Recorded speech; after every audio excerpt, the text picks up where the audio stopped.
श्री गणेशाय नमः। श्रीहरि संक्षिप्त ब्रह्मपुराण।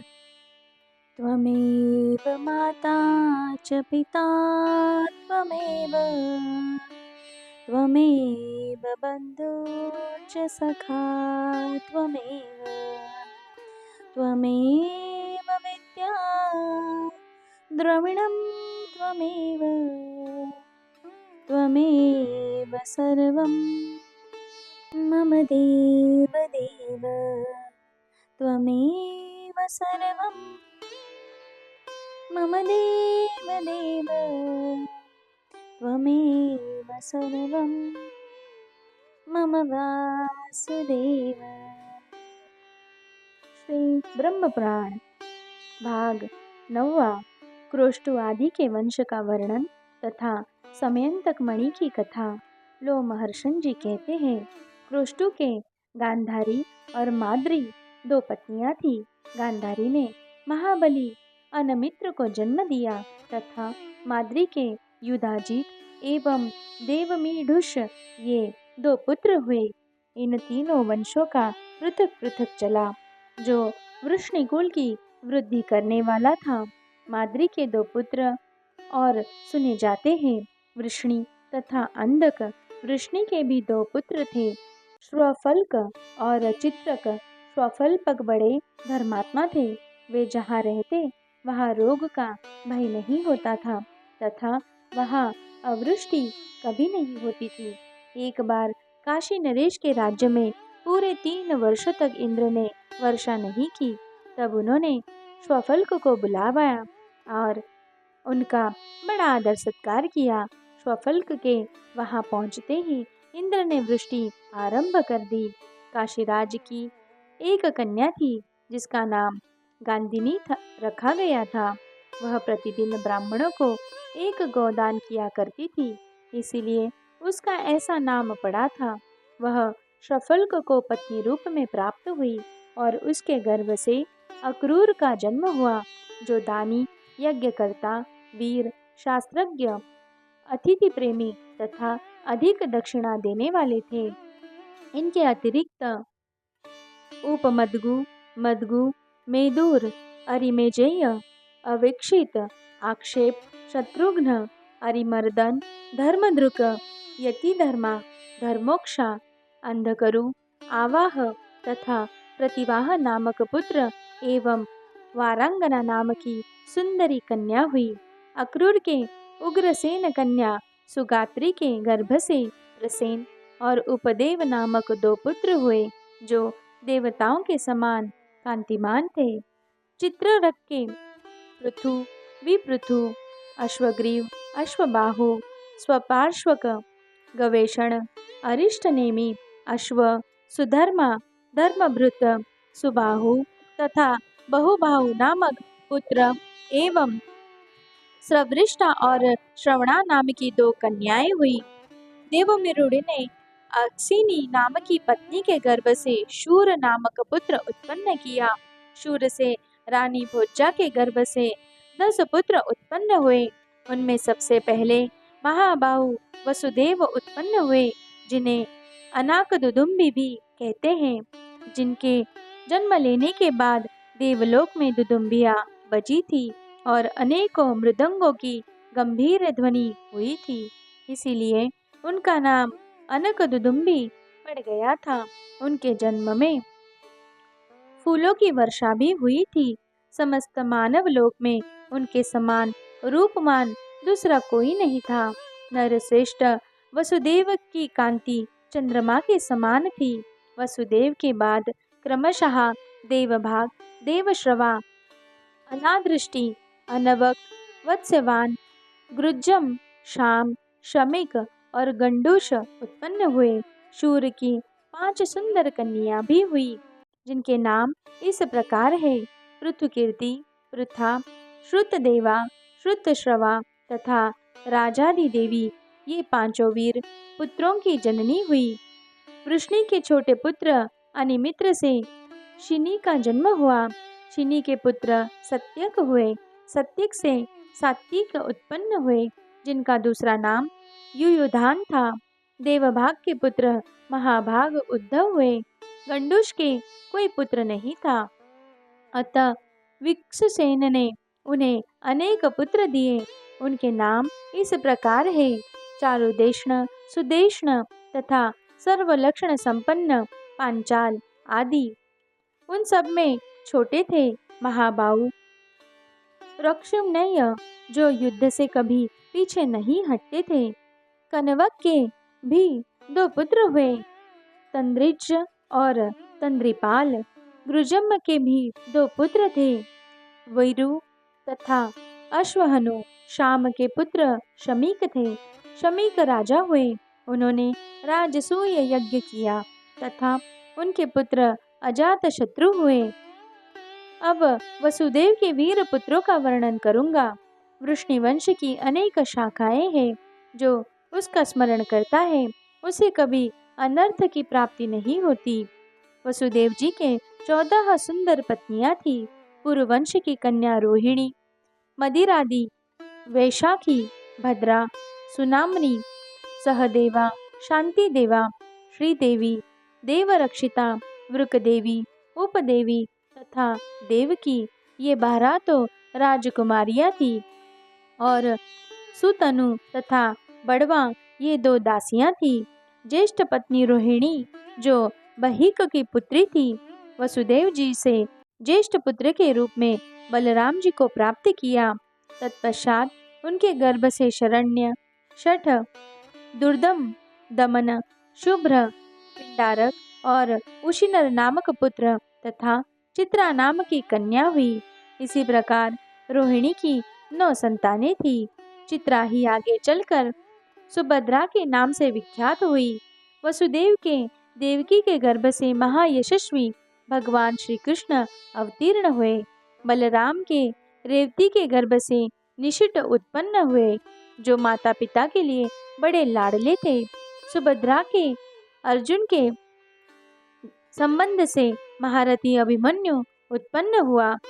वसुदेव जी की परम सौभाग्यशालिनी 7 पत्नियों से जो पुत्र उत्पन्न हुए, उनके नाम बतलाता हूँ, सुनो। शांति देवा के भोज और विजय, सुनामा के वृकदेव और गद तथा त्रिगर्त राजकन्या वृकदेवी के महात्मा अगावह नामक पुत्र हुए। क्रोष्टु के एक और पुत्र महायशस्वी वृजिनिवान हुए, जो पुत्र स्वाही थे। स्वाही के पुत्र राजा उषदु हुए, जिन्होंने प्रचुर दक्षिणा वाले अनेक महायज्ञों का अनुष्ठान किया था। उषदु के पुत्र चित्ररथ हुए। चित्ररथ के शशबिंदु, शशबिंदु के ऋतुश्रवा, ऋतुश्रवा के अंतर, अंतर के सुयज्ञ तथा सुयज्ञ उषत।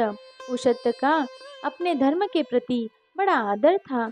उषद के पुत्र शिनेयु, शिनेयु के मरुत, मरुत के कंबलहिर्ष, कंबलहिर्ष के रुक्मवच, रुक्मवच के परिजत तथा परिजित के 5 पुत्र हुए। रुक्मेशु, पृथुरुक्म, जामग, पालित तथा हरि। पालित और हरि को पिता ने विदेह प्रांत की रक्षा में नियुक्त कर दिया। रुक्मेशु पृथुरुक्म की सहायता से राजा हुए। इन दोनों भाइयों ने राजा जामग को घर से निकाल दिया। तब वे वन में आश्रम बनाकर रहने लगे। उस समय शांति पारायण राजा को ब्राह्मणों ने बहुत कुछ समझाया। तब वे धनुष लेकर रथ पर आरूढ़ हो दूसरे देश में गए। अकेले ही नर्मदा के तट पर जाकर उन्होंने मेकला, मृतिकावती तथा वृक्षमान पर्वत को जीतकर शुक्तिमती नगरी में निवास किया। जामक की पत्नी शैब्या थी, जो पतिव्रता होने के साथ ही बड़ी प्रबल थी। यद्यपि राजा को कोई पुत्र नहीं था, तथापि उन्होंने पत्नी के भय से दूसरी स्त्री से विवाह नहीं किया। एक बार किसी युद्ध में विजयी होने पर उन्हें एक कन्या मिली। उसे रथ पर बैठी देख स्त्री ने पूछा, यह कौन है? तब वे डरकर बोले, यह तुम्हारी पुत्र वधू है।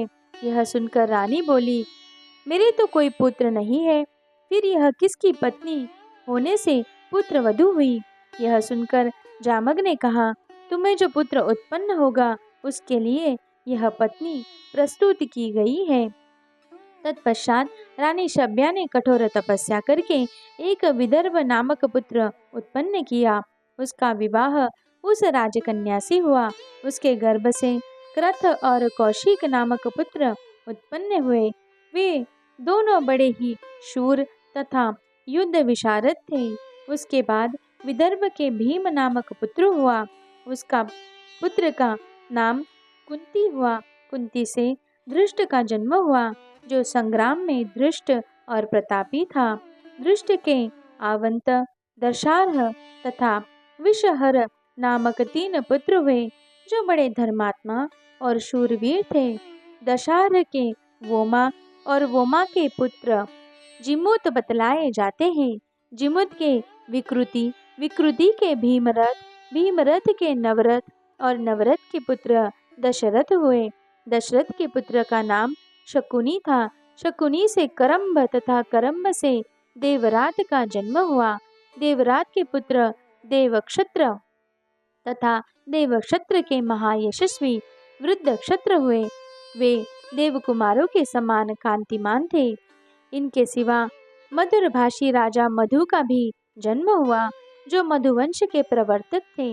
मधु की उनकी पत्नी वैदर्भी से नरश्रेष्ठ पुरद्वान की उत्पत्ति हुई। मधु की दूसरी पत्नी इक्ष्वाकु वंश की कन्या थी। उसके सर्वगुण संपन्न सत्वान हुए, जो सावत्य कुल की कीर्ति को बढ़ाने वाले थे। सत्वान से सत्वगुण संपन्ना कौसल्या ने भजमान, देवावृद्ध, अंधक तथा वृष्णि नामक पुत्र उत्पन्न किए। इनके 4 कुल यहाँ विस्तार पूर्वक बतलाए गए हैं। भजमान के 2 स्त्रियां थी। एक का नाम था बृहकृश्चरी और दूसरी का उपब्राहु कृत्सजयी। ये दोनों के गर्भ से बहुत से पुत्र हुए। कृमि, क्रमण, दृष्ट, शूर तथा पुरज्जय ये भजमा के बृहकृत्सुजयी से उत्पन्न हुए थे। आयुताजीत, सहस्त्रजीत, शताजीत और दासक ये भजमान द्वारा उपब्रायक सुज्जीय के गर्भ से उत्पन्न हुए थे। राजा देवावृद्ध यज्ञ पारायण रहते थे। उन्होंने सर्वगुण संपन्न पुत्र होने के उद्देश्य से ही भारी तपस्या की। तपस्या में संलग्न होकर वे पर्णाशा के जल का आचमन करते थे। सदा ऐसा ही करने के कारण उस नदी ने उनका प्रिय करना चाहा। कल्याणमय नरेश, देवावृत्त के अभिष्ट की सिद्धि कैसे हो, इस चिंता में देर तक पड़ी रहने पर भी पर्णशा सहसा किसी निश्चय पर न पहुंची। उसे ऐसी कोई स्त्री नहीं मिली जिसके गर्भ से वैसा सुयोग्य पुत्र उत्पन्न हो सके। तब उसने यह निश्चय किया कि मैं स्वयं ही चलकर इनकी सहधर्मिणी बनूंगी। यह विचार कर पर्णशा ने एक परम सुंदरी कुमारी का रूप धारण करके राजा को पति रूप में वरण किया। राजा ने भी उसकी कामना की। तदनंतर उन उदार बुद्धि नरेश ने उसमें एक तेजस्वी गर्भ की स्थापना की।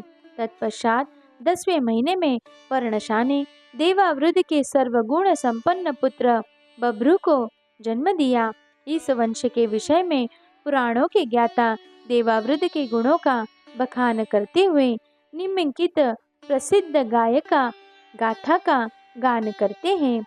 हम जैसे आगे देखते हैं वैसे ही दूर और भी निकट देखते हैं। हमारी दृष्टि में बभ्रु सब मनुष्यों में श्रेष्ठ और देवावृद्ध जो देवताओं के तुल्य है। बभ्रु और देवावृद्ध के संपर्क में आकर 1074 मनुष्य अमृतत्व को प्राप्त हो चुके हैं। बभ्रु का वंश बहुत बड़ा था। उसमें सबके सब यज्ञ पारायण, महादानी, बुद्धिमान, ब्राह्मण भक्त तथा सुदृढ़ आयुध धारण करने वाले थे। मृत्तिकावती पुरी में भोज वंश के क्षत्रिय रहते थे। अंधक से काश्य की कन्या ने 4 पुत्र उत्पन्न किए, कुकुर, भजमान, शशक और बलबहर्षि। कुकुर के पुत्र वृष्टि, वृष्टि के कपोतरोमा, कपोतरोमा के तित्तिरी, उसके पुनर्वसु के अभिजीत तथा अभिजीत के आहुक एवं श्राहुक नामक दो जुड़वा पुत्र हुए। इनके विषय में ऐसी गाथा प्रसिद्ध है। आहुक किशोर अवस्था के समान आकृति वाले थे। वे 80 कवच धारण किए हुए अपने श्वेत वर्ण वाले परिवार के साथ पहले यात्रा करते थे, जो भोजवंशी आहुक के दोनों ओर चलते थे। उनमें से कोई ऐसा नहीं था जो पुत्रवान न हो, 100 से कम दान करता हो, 1000 या 100 से कम आयु वाला हो, अशुद्ध कर्म करता हो तथा यज्ञ न करता हो। भोजवंशी आहुक की पूर्व दिशा में 21,000 हाथी चलते थे, जिस पर सोने चांदी के हौदे कसे होते थे। उत्तर दिशा में भी उनकी उतनी ही संख्या होती थी। भोजवंशी प्रत्येक भूपाल की भुजा में धनुष्य की प्रत्यंचा के चिन्ह होते थे। अंधक वंशियों ने अपनी बहिन आहुकी का विवाह अवंतरी नरेश से किया था। आहुक के काशी के गर्भ से देवक और उग्रसेन नामक 2 पुत्र हुए। देवक के 4 पुत्र थे, देववान, उपदेव, संदेव तथा देवरक्षक। इनके सिवा 7 कन्याएं भी थी, जिनका विवाह वसुदेव जी के साथ हुआ था। इनके नाम इस प्रकार है: देवकी, शांति देवा, सुदेवा, देवरक्षिता, वृकदेवी, उपदेवी और सुनामनी। उग्रसेन के 9 पुत्र थे, जिनमें कंस बड़ा था। उससे छोटे नग्रोध, सुनामा, कंक, सुभूषण, राष्ट्रपाल, सुतनु, अनावृष्टि तथा पुष्टिमान थे। इनकी भी 5 बहनें थीं: कंसा, कंसवती, सुतनु, राष्ट्रपाली तथा कंका। यहाँ तक कुकुरवंशी उग्रसेन और उनकी संततों का वर्णन हुआ। बजमान के पुत्र विदुरथ हुए, जो रथियों में प्रधान थे। विदुरथ के शूरवीर राजादिदेव हुए। राजादिदेव के पुत्र बड़े पराक्रमी थे। उनके नाम इस प्रकार है: दत्त, अतिदत्त, शोणाश्व, श्वेतवाहन, शमी, दंडशर्मा, दंतशत्रु और शत्रुजीत। इन सब की 2 बहनें थीं, जो श्रवणा और श्रविष्ठा के नाम से विख्यात हुई। शमी के पुत्र प्रतिक्षत्र थे। प्रतिक्षत्र के पुत्र स्वयंभोज, स्वयंभोज से ऋदिक हुए। ऋदिक के बहुत से पुत्र हुए, जो भयानक पराक्रम करने वाले थे। उनमें कृतवर्मा सबसे ज्येष्ठ और शतधन्वा मध्यम था। शेष भाइयों के नाम इस प्रकार है: देवांत, नरांत, भिषग, वैतरण, सुदांता, अतिदांत, निकाश्य और कामदंभक। देवांत के पुत्र विद्वान कंबल बहिर्ष हुए। उनके 2 पुत्र थे, असमौजा तथा तामसौजा। असमौजा के कोई पुत्र नहीं हुआ। अंत उन्हें सुदृष्ट, सुचारु और कृष्ण ये पुत्र गोद में प्राप्त हुए। इस प्रकार अंधक वंशी क्षत्रियों का वर्णन किया गया। ऊपर कहे आए हैं कि क्रोष्टी की 2 पत्नियां थीं, गांधारी और माद्री। गांधारी ने महाबली अनमित्र को जन्म दिया और माद्री ने युधाजीत को अनिमित्र के निग्न हुए। निग्न के 2 पुत्र थे, प्रसेन और सत्राजीत। ये दोनों ही शत्रु सेना को परास्त करने वाले थे। भगवान सूर्य सत्राजित के प्राणोपम सखा थे। एक दिन रात्रि बीतने पर रथियों में श्रेष्ठ सत्राजित रथ पर आरूढ़ हो स्नान एवं सूर्योपस्थान करने के लिए जल के किनारे गए। वहां पहुंचकर जब वे सूर्योपस्थान करने लगे, उस समय भगवान सूर्य तेजोमंडल से युक्त स्पष्ट दिखाई देने वाला रूप धारण करके उनके आगे प्रकट हो गए। तब राजा सत्राजित ने सामने खड़े हुए सूर्यदेव से कहा, प्रभु, आप जिसके द्वारा सदा संपूर्ण लोकों को प्रकाशित करते हैं, वह मणिरत्न मुझे देने की कृपा करें। उनके यूँ कहने पर भगवान भास्कर ने उन्हें दिव्य समयंतक मणि प्रदान की। सत्राजित ने उसे गले में पहनकर अपने नगर में प्रवेश किया। उन्हें देखकर सब लोग ये कहते हुए दौड़ने लगे, यह देखो सूर्य जा रहे हैं। इस प्रकार नगर के लोगों को आश्चर्य में डालकर वे अंतपुर में पहुंचे। सत्यजीत ने वह उत्तम मणि अपने छोटे भाई प्रसेनजीत को दे दी, क्योंकि उसको वे बहुत ही प्यार करते थे। वह मणि अंधकवंशी यादवों के घर में सुवर्ण उत्पन्न करती थी। वह जहाँ रहती उसके निकटवर्ती जनपदों में मेघ समय पर वर्षा करता तथा किसी को रोग का भय नहीं रहता था। एक बार भगवान श्री कृष्ण ने प्रसेन के सम्मुख वह समयंतक नामक मणिरत्न लेने की इच्छा प्रकट कर दी, किंतु उसे वे नहीं पा सके। सामर्थ्य होने पर भी भगवान ने उसका बलपूर्वक अपहरण नहीं किया। एक दिन प्रसेन उस मणिरत्न से विभूषित हो वन में शिकार खेलने के लिए गए। वहां समयंतक मणि के लिए एक सिंह के हाथ से मारे गए। सिंह उस मणि को मुख में दबाए भागा जा रहा था। इतने ही महाबली वृक्षराज जांबवान उधर आ निकले। वे सिंह को मारकर मणिरत्न ले अपनी गुफा में चले गए। इधर वृष्णि और अंधक वंश के लोग यह संदेह करने लगे कि हो न हो कृष्ण ने ही मणि के लिए प्रसेन का वध किया है, क्योंकि उन्होंने एक बार वह मणि प्रसेन से मांगी थी। भगवान श्री कृष्ण ने यह कार्य नहीं किया था, तो ही उन पर संदेह किया गया। अंत अपने कलंक का मार्जन करने के लिए वे मणि को ढूंढने लाने की प्रतिज्ञा करके वन में चले गए। कुछ विश्वसनीय पुरुषों के साथ प्रसेन के चरण चिन्हों का पता लगाते हुए वे उस स्थान पर गए जहां प्रसेन शिकार खेल रहे थे। गिरिवर वृक्षवान तथा उत्तम पर्वत विंध्या पर उनका अवेक्षण करते हुए वे लोग थक गए। अंत में कृष्ण ने एक स्थान पर घोड़े सहित मरे हुए प्रसेन की लाश देखी, किंतु वहां मणि नहीं मिली। तदनंतर थोड़ी ही दूर पर वृक्ष के द्वारा मारे गए सिंह का शरीर दिखाई पड़ा। वृक्ष अपने चरण चिन्हों से पहचाना गया। उन्हीं चिन्हों के द्वारा भगवान श्री कृष्ण जांबवान की गुफा के द्वार पर पहुंचे।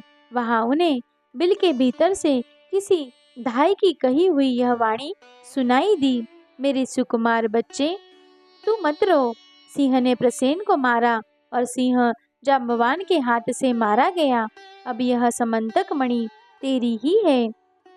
यह आवाज सुनकर भगवान श्री कृष्ण ने उस गुफा के द्वार पर बलराम जी के साथ अन्य यादवों को बिठा दिया और स्वयं उन्होंने गुफा के भीतर प्रवेश किया। बिल के भीतर जांबवान दिखाई दिए। तब भगवान वासुदेव ने लगातार 21 दिनों तक उनके साथ महाभारी युद्ध किया। इस बीच में बलदेव आदि यादव द्वारका लौट गए और सबको श्री कृष्ण के मारे जाने की सूचना दे दी। इधर भगवान वासुदेव ने महाबली जांबवान को परास्त करके उनकी कन्या जांबवती को उन्हीं के अनुरोध से ग्रहण किया। साथ ही अपनी सफाई देने के लिए यह समयंतक मणि भी ले ली। तत्पश्चात वृक्षराज की अभ्यर्थना करके वे बिल से निकले और विनीत सेवकों के साथ द्वारका में गए। वहां सब यादवों से भरी हुई सभा में श्री कृष्ण ने वह मणि सत्यजीत को दे दी। इस प्रकार मिथ्या कलंक लगने पर भगवान श्री कृष्ण ने समयंतक मणि को ढूंढ निकाला और उसे देखकर अपने ऊपर आए हुए कलंक का मार्जन किया। सत्यजीत के 10 पत्नियां थी। उनके गर्भ से उन्हें 100 पुत्र प्राप्त हुए, जिनमें 3 अधिक प्रसिद्ध थे, भंगकार, वातपति और वसुमेध। सत्यजीत के 3 कन्याएं भी थी, जो सब दिशाओं में विख्यात थी, सत्यभामा, व्रतिनी तथा प्रस्वापिनी। इनमें सत्यभामा सबसे उत्तम थी। उसका विवाह पिता ने श्री कृष्ण के साथ कर दिया। जो भगवान श्री कृष्ण के इस मिथ्या कलंक का श्रवण करता है, उसे मिथ्या कलंक कभी स्पर्श नहीं करते। श्री कृष्ण ने सत्यजीत को जो समयंतक मणि दी थी, उसका अक्रूर ने भोजवंशी शतधन्वा के द्वारा अपहरण किया था। महाबली शतधन्वा सत्यजीत को मारकर वह मणि ले आया तथा अक्रूर को दे दी। अक्रूर ने उस उत्तम रत्न को लेते हुए शतधन्वा से प्रतिज्ञा करा ली कि मेरा नाम न बताना। पिता के मारे जाने पर मनस्विनी सत्यभामा दुख से आतुर हो उठी और रथ पर आरूढ़ हो वारणावत नगर में गई। वहां अपने स्वामी श्री कृष्ण को शतधन्वा की सारी करतूतें बतलाकर उनके पास खड़ी हो आंसू बहाने लगी। तब भगवान श्री कृष्ण तुरंत ही द्वारका आ पहुंचे और अपने बड़े भाई बलराम जी से बोले, प्रभो, प्रसेन को तो सिंह ने मार डाला और सत्राजित को शतधन्वा ने। अब समयंतक मणि मेरे अधिकार में आने वाली है। अब मैं ही उसका उत्तराधिकारी हूँ। इसीलिए शीघ्र ही रथ पर बैठिए और महारथी शतधन्वा को मारकर मणि छीन लीजिए। महाभाऊ, अब समयंतक हम लोगों का ही होगा। तदनंतर शतधन्वा और श्री कृष्ण में घोर युद्ध हुआ। शतधन्वा सब और अक्रूर के आने की बाट देखने लगा। अब और भगवान श्री कृष्ण दोनों ही एक दूसरे पर कुपित हो रहे थे। जब अक्रूर ने साथ नहीं दिया तब शतधन्वा ने भयभीत हो भाग जाने का विचार किया। उसके पास हृदया नाम की एक घोड़ी थी जो 100 योजन चलती थी। उस घोड़ी पर आरूढ़ हो श्री कृष्ण से युद्ध कर रहा था। 100 योजन का मार्ग वेग से तय करने के कारण वह घोड़ी थककर शिथिल हो गई। यह देख भगवान श्री कृष्ण ने बलराम जी से कहा, महाभाव, आप यहीं खड़े रहो, मैं उस घोड़ी की कमजोरी देख ली है। अब मैं पैदल ही जाकर मणिरत्न समयंतक को छीन लाऊंगा। यह कहकर भगवान पैदल ही शतधन्वा के पास गए और मिथिला के समीप उन्होंने उसका वध कर डाला, परंतु उसके पास समयंतक मणि दिखाई नहीं दिया। महाबली शतधन्वा को मारकर जब श्री कृष्ण लौटे तब बलराम जी ने कहा, मणि मुझको दे दो। भगवान श्री कृष्ण ने उत्तर दिया, मणि नहीं मिली। कुछ दिन के बाद नरश्रेष्ठ अक्रूर अंधक वंशी वीरों के साथ द्वारका लौट आए। भगवान श्री कृष्ण ने योग के द्वारा यह जान लिया कि मणि वास्तव में अक्रूर के ही पास है। तब उन्होंने सभा में बैठकर अक्रूर से कहा, आर्य, मणि श्रेष्ठ समयंतक आपके हाथ लग गया है, उसे मुझे दे दीजिए। उसकी प्रतीक्षा में बहुत समय व्यतीत हो चुका है। संपूर्ण यादवों की सभा में श्री कृष्ण के यो कहने पर महामती अक्रूर जी ने बिना किसी कष्ट के वह मणि दे दी। सरलता से उसकी प्राप्ति हो जाने पर भगवान श्री कृष्ण बहुत प्रसन्न हुए और उन्होंने वह मणि फिर अक्रूर को ही लौटा दी। भगवान श्री कृष्ण के हाथ से प्राप्त हुए मणिरत्न समयंतक को गले में पहनकर अक्रूर सूर्य की भांति प्रकाशित होने लगे। बोलो भक्तवत्सल भगवान की जय।